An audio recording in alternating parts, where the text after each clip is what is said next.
사담식으로 늘 얘기했지만 이 에베소서는 우리나라 산부인과 의사들이 가장 즐겨 찾는 서신이라고 합니다. 에베소서. 잘 감 잡으셨습니까? 예? 잘 모르시겠어요? 또 우리 에베소서를 보면 수요 예배 때에 설교하시는 우리 편 목사님이 아마 가장 좋아하는 책인 것 같아요. 왜냐하면 편 목사님의 설교에 맨 마지막에 보면 열정적으로 풍성하신 은혜, 풍성하신 사랑, 풍성하신 것을 경험하십시오. 이것을 아주 열정적으로 이야기를 해서 저도 오늘 이 에베소서를 여러분과 함께 소개하면서 그 풍성이라는 단어를 생각해 보았습니다. 에베소서의 인생은 제가 지금까지 이야기했던 것처럼 풍성이라는 단어입니다. 에베소서는 총 6장으로 되어 있는데 그 5장에 이렇게 기록이 되어 있습니다. 한번 도표를 한번 보시기를 바랍니다. 매 장마다 그의 은혜의 풍성함을, 그 다음에 1장에도 보면 1장에 그의 영광의 풍성이, 그리고 23절에 보면 충만케 하신 자의 충만이, 2장에 국률의 풍성하심이, 또 우리 3장으로 넘어가도록 하겠습니다. 3장에 보면은 이렇게 계속해서 풍성, 충만, 더 넘치도록, 그리고 4장에도 충만, 그리고 5장으로 넘어가면은 또 역시 하나님의 말씀 속에서는 끊임없이 우리에게 풍성이라는 단어를 제시해주고 있습니다. 그런데 이 모든 풍성함이 하나님이 이론적으로 그냥 하나님 우리에게 가르치시기 위해서 말씀하신 것이 아니라 1장 3절, 우리가 오늘 읽은 본문의 말씀입니다. 다 같이 한번 보도록 하겠습니다. 시작. 찬송하리로다 하나님 곧 우리 주 예수 그리스도의 아버지께서 그리스도 안에서 하늘에 속한 모든 신령한 복으로 우리에게 복 주시되, 바로 우리에게 그 풍성한 복을 주신 하나님이십니다. 하나님께서 우리에게 복을 더하여 주십니다.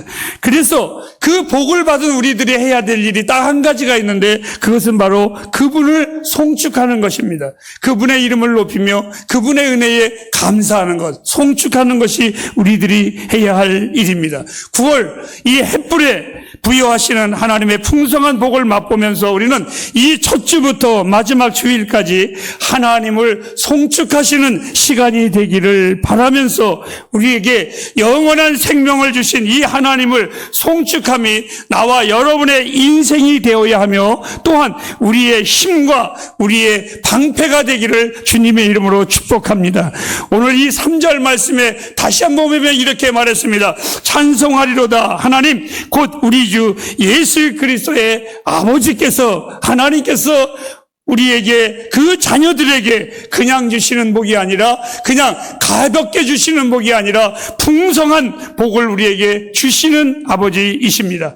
자, 오늘 저는 이 하나님의 말씀을 통해서 두 가지로 한번 생각을 해보았습니다. 그 첫 번째는 우리에게 그분을 송축하는 일입니다. 하나님을 높이는 일입니다. 간혹 어떤 이는 이렇게 말합니다. 하나님 나에게 아무것도 주신 것이 안 주신 것 같은데 내가 하나님을 어떻게 송축합니까?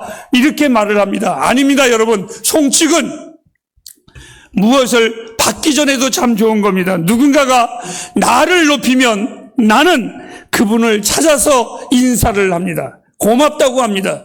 미국에 있는 우리 민수 씨 부부가 저에게 우리 민수 선생님이 전화가 간혹 오고, 또한 저에게 많은 것을 묻고 함께 기도를 합니다.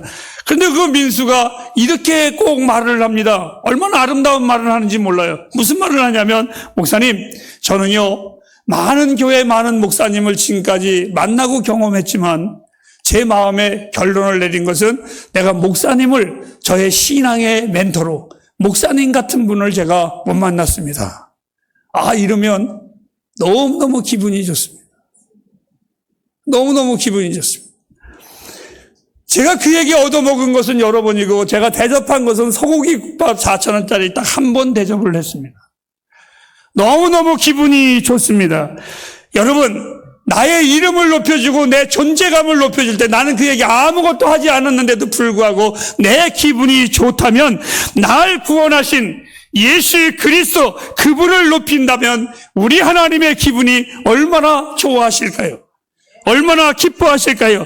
주님은 반드시 우리에게 풍성함으로 채워주시는 하나님이십니다. 우리는 작기 때문에 그분에게 복을 줄 수가 없습니다. 우리가 복을 받는 자들이 되어야 됩니다. 아니 혹 나와 여러분이 복이 있어서 하나님 앞에 드린다고 할지라도 그 복이 하나님의 창고에 아무런 도움이 될 수가 없습니다. 다윗은 그래서 이렇게 말했습니다. 내가 아무리 선함이 많을지라도 하나님께 미치지 못하나이다. 그분은 바로 복을 주시는 복의 근원이시지 복을 받으시는 하나님이 아니십니다. 그분은 우리에게 주실 때에 그냥 시시한 것을 주시는 하나님이 아니라 결코 인생들이 가져보지 못한 것으로 복을 주시는 하나님. 하나님은 너무나 높고 위대하시고 거룩하시고 전지전능하신 하나님이십니다. 이 하나님이 우리에게 줄 때 아무거나 주지 않습니다. 이 하나님이 우리에게 베풀 때에 시시한 것으로 베풀지 않습니다. 그래서 우리가 할 수 있는 것이 무엇입니까? 바로 송축입니다. 하나님 앞에 감사의 표현을 하는 겁니다. 오늘 이 시간 우리의 모든 마음과 언어가 하나님께로 향하기를 바랍니다. 그리고 모두 주의 말씀 앞에 여러분 언제나 고백할 말이 있다면 할렐루야 하시기 바랍니다. 아니 그리고 우리 하나님의 위대하심과 그 영광스러움과 우리에게 베푸신 하나님의 은혜의 말씀이 얼마나 좋은지 그 말씀이 여러분의 심령에 닿을 때마다 그 말씀이 옳다 할 때마다 여러분 아멘 하시기를 바랍니다. 바울은 고린도 교회를 향하여 아멘이라고 표현하지 않냐고 이 하나님의 말씀이 얼마나 감격스러우면 아멘 아멘 할지어다 이렇게 말을 했습니다. 사랑하는 여러분 하나님의 말씀에 아멘 하시기를 바랍니다. 다윗은 시편 16편 2절 말씀에 이렇게 말했습니다. 주밖에는 나의 복이 없습니다. 여러분 그런 다윗에게 복을 안 주시고야 어떻게 하나님이라고 말씀할 수 있겠습니까? 하나님 외에는 내게 복 줄 자가 없나이다. 하나님 외에는 없습니다. 그는 하나님을 늘 찬송했습니다. 지극히 위대하신 하나님이라고. 그리고 그는 언제나 하나님을 칭송했습니다. 하나님 정말 잘하셨습니다. 하나님 정말 잘 만드셨습니다. 하나님 정말 위대하십니다. 그리고 그는 언제나 하나님을 송축했습니다. 내가 무엇이간데 주께서 나를 기억하시나이까. 내가 하나님 앞에 감사하나이다. 내 영혼이 하나님을 찬송하나이다. 그것도 부족하여 다윗은 말합니다. 내 속에 있는 모든 것들아 다 여호와의 이름을 찬송할지어다. 사랑하는 여러분 진정 놀라운 것은 우리를 그 은혜로 값없이 우리를 구원해 주시고 자녀 삼아 주신 것 이거 하나만 가지고도 우리는 감격할 만한 감사할 만한 충분한 이유가 있습니다. 그래서 우리는 그 하나님을 아버지라 부릅니다. 이것은 정말 신비로운 것입니다. 어찌 죄인이 의인이 될 수 있으며 어찌 정말 사악한 것들이 어찌 하나님의 자녀가 될 수 있으며 어찌 인간의 사람들이 신의 아들이 될 수 있겠는가. 여러분 이것은 신비 중에 신비입니다. 바울 사도는 이 놀라운 신비를 이렇게 말을 했습니다. 이 비밀을 누가 알리요?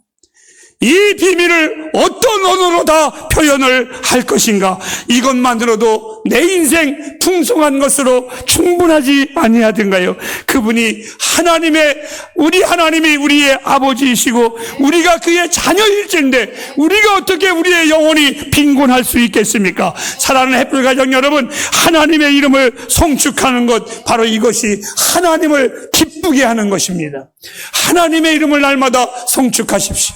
하나님께 감사하십시오. 그것이 하나님을 기쁘게 하고 미소 짓게 하는 일입니다. 두 번째입니다. 우리를 향한 복은 하나님의 위대하신 자비로우심입니다. 하나님은 자비로우신 하나님이십니다. 우리 3절 말씀을 다시 한번 보도록 하겠습니다. 시작. 찬송하리로다. 우리 주 예수 그리스도의 아버지께서 그리스도 안에서 하늘에 속한 모든 신령한 복으로 우리에게 복 주시되. 이것이 바로 복의 자리입니다. 어디? 예수 안에서. 저는 어른이 된 지금도 어렸을 때에 어머니의 손길을 나도 모르고 행할 때가 있습니다. 그게 뭐냐면 어머니가 어렸을 때에 제가 배가 아마 차가웠던 모양입니다. 어머니는 늘 나를 재울 때마다 요즘에는 유행가도 그런 노래가 있던데 용환이 배는 똥배, 엄마 배는 약손 이러면서 늘 배를 문질러 주셨습니다. 그런 그것이 그렇게 좋았습니다. 배가 배가 따뜻해지니까. 그리고 제가 서 있을 때도 있으면 어머니는 늘 내 배를 슬슬 만져주셨습니다. 그게 너무 좋았던지 지금도 저는 혼자 이렇게 서 있거나 나도 모르게 뱃속에다가 손을 집어넣고 배를 슬슬 만지면은 그걸 보고 있던 사람이 뭐라고 그럽니다. 저도 모르게 그렇습니다. 여러분, 저는 어머니를 향한 나의 마음은 나를 향한 엄마의 자비로운 손길이었었습니다. 그것은 제가 지금도 잊지 못하는 따뜻한 엄마의 손길입니다. 여러분, 그 후에 어머니가 세상을 떠나 주 앞에 갔지만 나는 홀로 있는 것 같았고 내 인생이 때로는 추운 겨울이 다가왔고 추웠고 싸늘했고 모든 것이 힘들었을 때에 나를 위로해 주신 분, 바로 하나님은 나를 당신의 자비의 손길로 나를 대하여 주셨습니다. 내가 추울 때에 춥지 않았습니다. 그분의 손길 때문에. 때로는 내가 힘들 때에 힘들지 않았습니다. 그분의 자비로운 손길이 저를 언제나 붙잡아 주셨습니다. 나의 그 복의 자리는 어디였었느냐? 바로 그리스도 예수 안에서. 이것이 내 인생의 복의 자리입니다. 이 속에 거하지 않는 것은 복이 없습니다. 그런데 이 세상 어디에서도 가장 하나님의 자비로운 곳, 바로 예수 그리스도 안에서, 여러분, 아담과 하와가 가장 하나님의 자비로운 손길을, 그리고 가장 안전한 곳, 그것은 바로 에덴 동산이었었습니다. 그리고 노아가 홍수가 일어났을 때에, 하나님이 심판할 때에 노아에게 있어서 가장 안전한 것은 노아의 방주 안에서였었습니다. 그것처럼 이제 우리는 가장 안전하고 하나님의 자비로운 손길을 얻을 수 있는 것, 바로 예수 안에서입니다. 예수 안에서. 이것이 바로 우리가 복의 자리입니다. 저는 이 세상에 물질의 복도 필요합니다. 왜 안 필요하겠습니까? 다 필요합니다. 나의 자녀들이 잘 되는 것. 오늘 아침에 잠시 우리 청년 대경이가 시험을 봤는데 내가 시험 들지 말라 그랬더니 목사님, 시험에 시험 들었어요. 잘못 봤냐? 그랬더니 그게 아니라 감독하시는 분이 듣기 시험을 보는데 너무 헷갈리게 정신사납게 굴어가지고 시험을 잘 못 친 것 같다. 이렇게 이야기를 했습니다.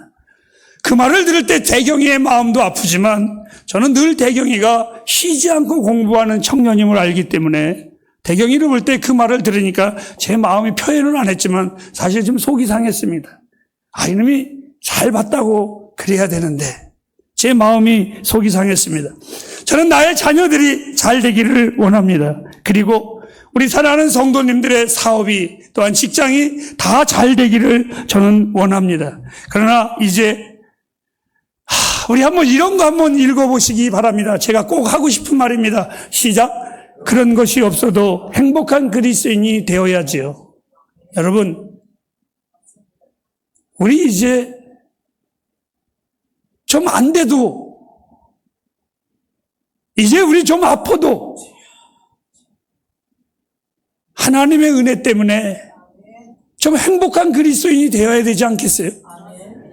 우리 그런 거 원망하고 그런 거 탓하고 이래서 어떻고 저래서 어떻고 이제 우리 좀 벗어났으면 좋겠다. 성경은요, 신령한 복, 이것은 영원한 것입니다.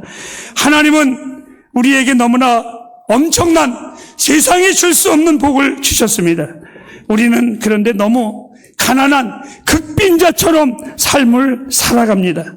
하나님의 놀라운 복을 제쳐놓고 언제나 우리는 없어질 땅의 것들 때문에 가난한 극빈자들처럼 우리는 살아갈 때가 너무나 많습니다.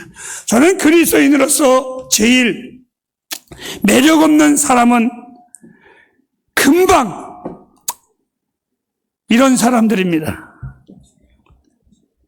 금방 시들어갈 것처럼 비실비실거리고 때로는 그런 사람들 때문에 지난날 나는 예수 안 믿고 예수 믿는 사람들을 멀리해야지 하는 청년의 마음을 가질 때도 있었습니다. 저는 그런 사람들을 볼 때마다 내 마음이 아팠고 정말 슬펐습니다. 하지만 내가 만난 주님은, 그리고 성경에 나타난 그리스도인들은 그 어떤 풍랑 앞에서도 하나님의 백성이라는 프라이드로 당당하게 살아가는, 그들은 실로 세상이 감당할 수 없는 그러한 사람들을 저는 하나님의 은혜 가운데 보게 되었습니다. 사랑하는 햇불가족 여러분, 우리의 아버지가 우리를 향하여 한없이 자비로우신 하나님이십니다. 나와 여러분들은 하나님의 자녀이고 하나님 우리에게 복 주시기를 원하신 하나님이십니다. 하지만 여러분, 때로는 저 역시도 잘못과 실수가 참 많이 있습니다. 그런데 주께서 나를 버리지 아니하시고 불쌍히 여겨주셨습니다. 나에게 연약함이 하나가 있다면 나를 향한 하나님의 자비로운 복을 저는 때때로 너무나 쉽게 잊어버리고 살아간다는 것, 이것이 늘 부끄럽고 죄송합니다. 이제 우리에게 베푸신 그 하나님의 은혜를 송축하며 사십시오. 그리고 우리의 주의 자녀됨을 감사하며 사시기를 바랍니다. 모든 신령한 복을 아버지께로부터 옵니다.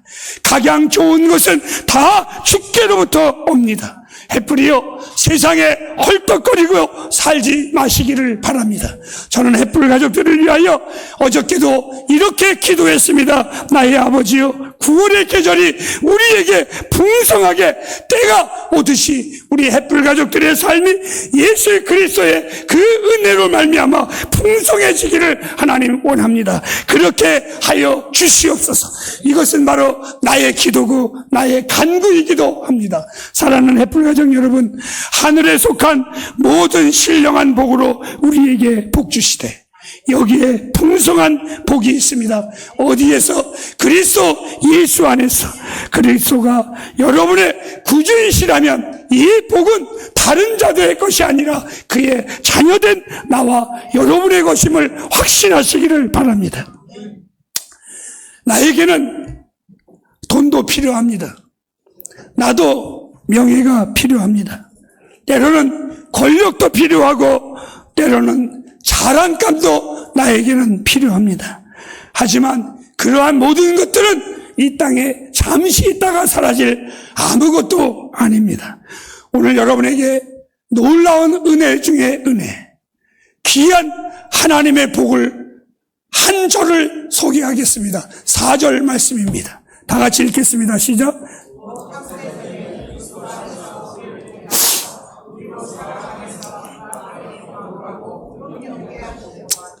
하나님이 우리를 택하셨습니다. 그 은혜 아십니까, 여러분? 수년 전에 제가 어느 작은 책자를 읽은 적이 있습니다. 그 책 내용에는 어린 소녀 아이가 인형을 갖고 노는 이야기였습니다. 어린 소녀 딸 아이가 인형을 좋아해서 그의 아빠는 열심히 멋지고 예쁘고 좋은 인형들은 딸아이에게 선물을 했습니다. 딸아이의 방은 인형으로 가득했습니다. 그런데 안타까운 것은 그 딸아이가 가지고 노는 인형은 팔다리가 덜렁덜렁거리고 어느 것은 다리가 하나가 없는, 쉽게 말하면 아무도 가지고 놀지 않는 병신 인형만 가지고 놀았습니다. 아빠가 말했습니다. 딸아, 이 좋고 예쁘고 멋진 인형들이 많은데 너는 왜 유독 이 병신 인형, 다 떨어진 인형을 가지고 너는 노느냐 할 때에 딸아이는 말했습니다. 아빠, 다른 인형들은 다 사람들이 좋아하지만 이 인형은 나만 사랑하지 아니하면 아무도 사랑할 자가 없어. 사랑 여러분, 하나님은 내가 잘나서 선택한 것이 아니고 하나님이 나를 사랑하지 아니하면 나를 사랑할 자가 없는 것을 아시기에 이 땅에 나 하나만 있는 것처럼 주님은 나를 사랑하셨습니다. 저는 하나님이 나를 택하신 이 사랑을 절대로 잊지 않습니다. 하나님이 택하신 이 사랑을 여러분들이 확신한다면 여러분들은 노래할 겁니다. 그리고 여러분들은 춤을 출 것입니다. 사랑하는 햇불가정 여러분, 이렇게 마치겠습니다. 여러분의 인생이 하나님의 풍성하신 은혜를 날마다 시간마다 숨쉬는 날 동안 경험하는 여러분이 되길 주님의 이름으로 축복합니다. 기도하겠습니다.